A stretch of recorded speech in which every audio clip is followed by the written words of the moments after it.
साथ द्या, कारण ही हक्काची लढाई आहे आणि शेवटची लढाई आपण म्हणूयात। एकदा पवित्र पोर्टलवरती टॅब संस्थांना जाहिरातीसाठी उपलब्ध करून दिला, अभियोग्यता धारकांना उपलब्ध करून दिला तरी सुद्धा आणि किंवा याच्याबद्दल आपल्याला कमिटमेंट ठोस उत्तर जर दिलं तर मात्र हा लढा आपण जिंकल्या जमा आहे। त्याचं रिझन असं आहे की येणाऱ्या काळामध्ये निवडणूक आहेत, सरकार कुठलं आहे ते माहित नाही, पहिल्या मंत्र्यांनी जे आपल्याला आश्वासन दिलेलं आहे ते त्याच्याशी बाइंडिंग आहेत की नाही माहित नाही।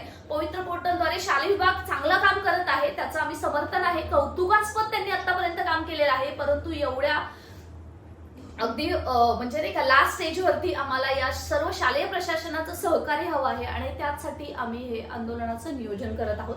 तर आपण या व्हिडिओमध्ये उपोषण कुठे कधी कोण बसणार आहेत आणि त्याचबरोबर पुढचं नियोजन कसं असेल या आंदोलनाच्या माध्यमातून आपण कोणकोणत्या शासनाकडे मीटिंग्स मागत आहेत आणि त्याच्यातून आपल्याला हासिल काय होणार आहे यावरती डिस्कस करूया।